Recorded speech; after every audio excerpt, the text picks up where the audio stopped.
to Season 6 of Unapologetically Woman.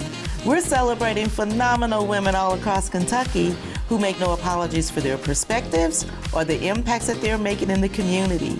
Today we're celebrating Cassandra Vogl. Cassandra is a criminal defense paralegal, a public health advocate, and she's running for City Council of the 11th District in Lexington, Kentucky. Unapologetically Woman, Cassandra Vogl, that's you. Congratulations. Thank you. Thank you for having me. It's an honor to be here. Thank you. Yes, I'm so glad to have you here today. You are running for councilman. Yes, a council member. I'm running to be on the 11th District for City Council. Jennifer Reynolds is our current council representative, and she's done amazing work. She's also been on the show. She's done fantastic work for our community, and I just want to keep that progression going, that momentum going. What will be big issues for you? For me, I'm focusing on the three, I call them the 3 H's, so that's housing, health, and habitat.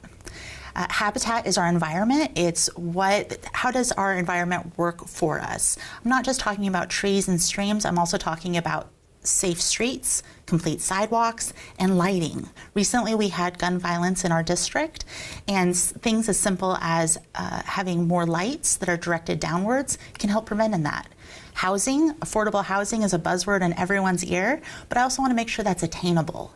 And so that looks like having public land trusts. That also looks like having tenants the option to buy first or nonprofits to buy first.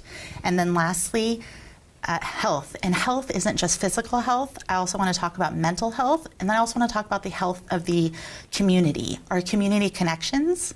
The more community connections that we have, the healthier the individuals are, and they're integrated into their community. How healthy do you think Lexington is overall? I think overall, there's a lot that we do well, and there's also ways that we can improve. Talking about the gun violence that recently affected my district, gun violence is a symptom of a larger issue, and so when I hear things like that, I think we can do better. We can definitely do better, and it's going to take, just consistent work and effort, in order to get that done. Yeah, bit by bit. And so, how's everything going for you? How's the race going so far? Are you in, or dug in deep, or? I'm dug in deep. I'm on the ballot, so it's we're not going to have a primary, but I do encourage everyone to get out and vote. The election is in November. I'm telling everyone that if you really want to make a change to affect a positive impact upon your community, get out and vote. And so, what do you say to those people who say, "Oh, my vote doesn't matter"? I say women have had the right to vote for only a little over 100 years. You get out and vote. If not for yourself, for your grandmother, for your granddaughter, for the people around you in your community. Voting really is the best way that you can make a positive impact. And don't think your vote doesn't count. Okay, we digressed. But now we're back. And so you're an advocate for public health and environmental. What all would that look like in Lexington? Yeah, so for Lexington, I'm involved in environmental projects such as the food forest over on Kilrush. It's the largest food forest here in Kentucky. It's a 3-acre community garden. I'm also involved in the Friends of Wolf Run, so that looks like trash pickup. We're doing a trash pickup March 28th over on Devonport. We're in the Cardinal Valley area where we're going to be working on stream restoration, working on the stream banks to prevent erosion. And then also, I also sit on the Environmental Commission, so I'm a pollution abatement chair, so very in touch with the environment. And then trying to see what we can do to make the environment work for us.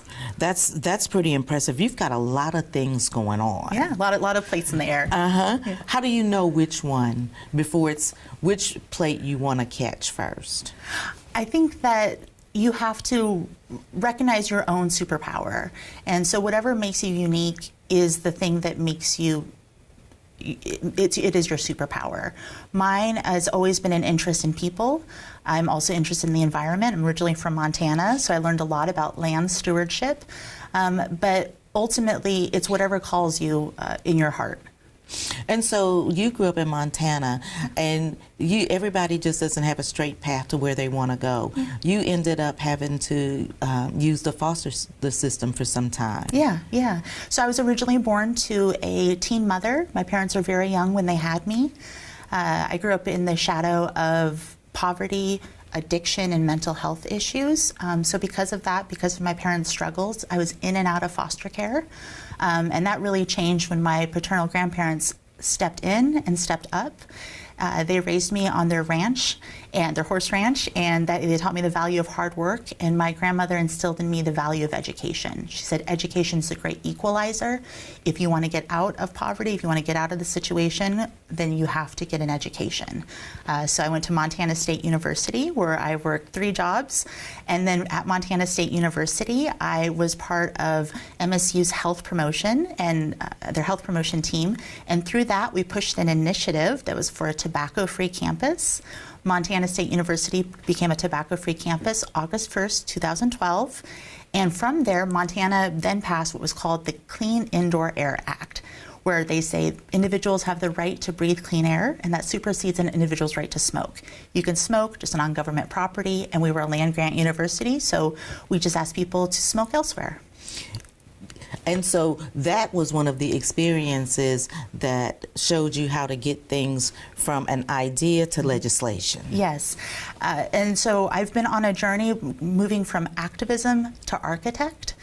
I've always been very interested in different social issues. It's what calls me to my heart, and I also want to see, sometimes it's a Cassie fix-it issue where me as an individual can help, and then sometimes it's a systemic fix-it issue, and that's where a council member can help. So really I want to focus on policies that can help our entire community.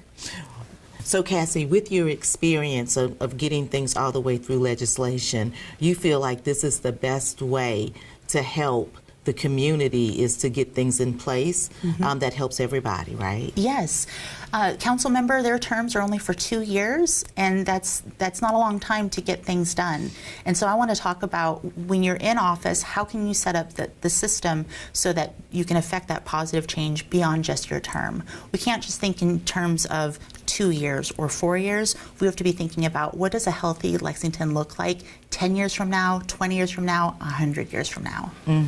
And you know what, really 2 years isn't a lot of time to get a lot of things done, because you get in and then it's time to campaign again.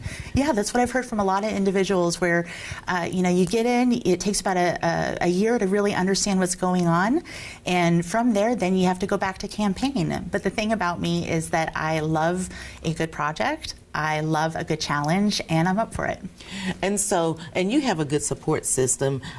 Your husband supports you 100%, Zach. Yes, 100%. So my husband went to school at University of Kentucky. He's currently in his doctoral program.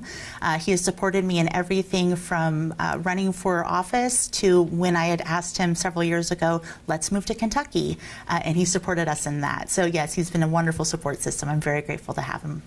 So for young girls and young women that are watching and they're looking at you, what kind of advice would you give them?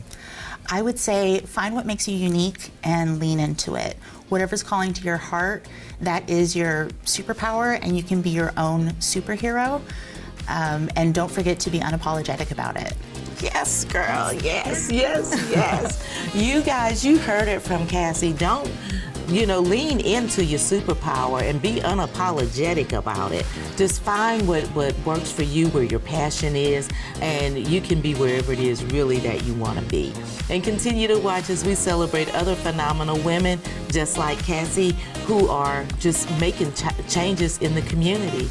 We'll see you soon on Unapologetically Woman.